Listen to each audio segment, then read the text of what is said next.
তো দর্শক, আজকে একটা খবর যে এনসিপিকে নিয়ে।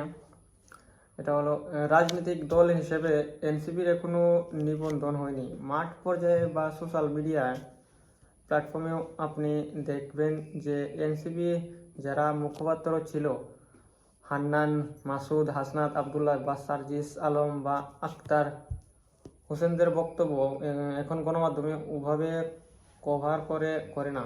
বিশেষ করে ডাকসু নির্বাচনের পর থেকে রাজনৈতিক দল হিসেবে আগামী দিনে এনসিপির ভ্যালু কতটুকু সোজা সেটা জাতির সামনে প্রকাশিত হয়ে গেছে।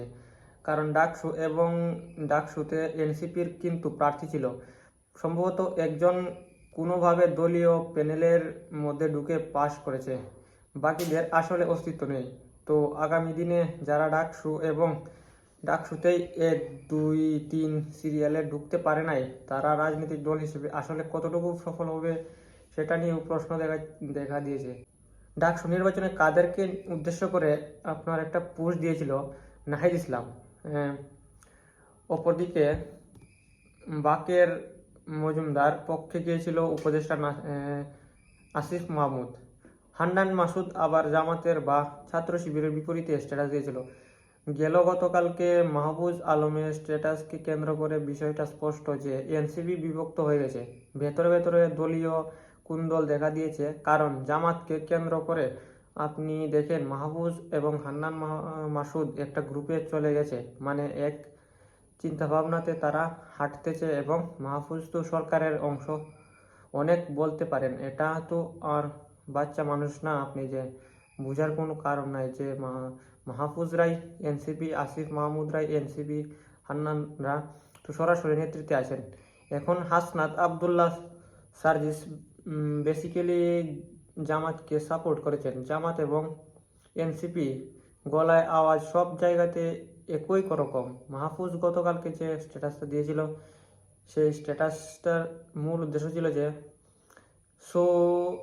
সৌদিবাদী আরেকটি এক্সি দলের আমাদের প্রয়োজন নেই। এই বিষয়টা এনসিপিকে কেন্দ্র করেই তিনি আসলে এই স্ট্যাটাসটা দিয়েছিলেন যে আপনার সাথে কি মাহফুজের কথা হয়েছে না, আমাদের সাথে মাহফুজের কথা হয় নাই। বিষয়টা পরবর্তী সময় কিন্তু গণমাধ্যম বিশ্লেষণ বা আপনি গতকালকে বলেছিলেন যে মাহফুজের এই ডায়লগটা আসলে কোনো রাজনৈতিক দলকে কেন্দ্র করে। মজার বিষয় ছিল, একটা কমেন্ট ছিল যে আপনি কি তাদেরকে সরাসরি বুঝাতে পারেন না, মানে হাসনাত বা সার্জিস তারা যেভাবে জামাতের উপর ভর করেছে তাই না? কারণ তারা অতীতে কি বলে ছাত্রলীগের সাথে কানেক্ট ছিল, ছাত্রলীগের মধ্যে আবার জামাতের এখন যে নেতৃত্ব আছেন আপনি দেখেন, ডাকসুর যিনি ডিপি তিনিও কিন্তু সাবেক ছাত্রলীগ কর্মী, ডাকসুর তিনি ডিপি তিনিও সাবেক ছাত্রলীগ কর্মী উপস্থিতি।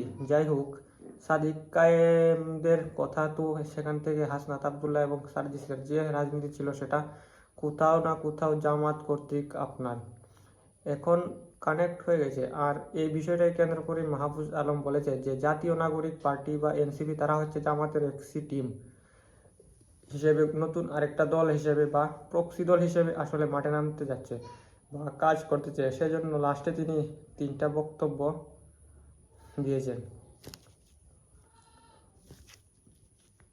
যে এই সৌদিবাদী সিস্টেম থেকে বের হয়ে আপনার পুনর্গঠন করা, নিজেদের দলকে সংস্কার করা, নতুন কোনো কাজে লিপ্ত হওয়া মানে এই আদর্শের বাইরে গিয়ে। এখানে সামনে নির্বাচন, এনসিপির নিবন্ধনটা কমপ্লিট হয় নাই। হান্নান মাসুদ এবং নাহিদ সার্জিস হাসনাতের মধ্যে যে বিভেদ আছে ডাকসুর নির্বাচনের দিন সেটা স্পষ্ট। এখন এই জিনিসগুলোতে রেজাল্ট কি দিচ্ছে দেখেন, এনসিপি কিন্তু গত 2 সপ্তাহে সোশ্যাল মিডিয়াতে হারাই গেছে।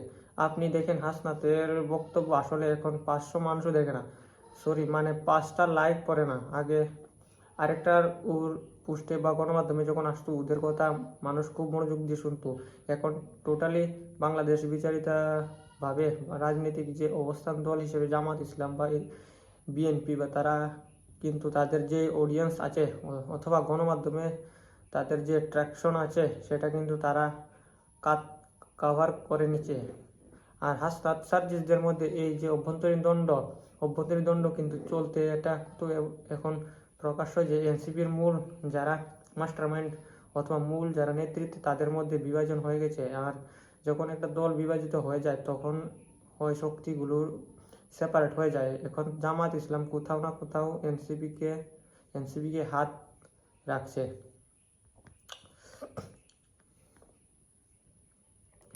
তো সর্বশেষ বলবো, মাহফুজ এখন থেকে বের হয়ে সে গিয়েছে, বিএনপির প্রার্থী হবে এবং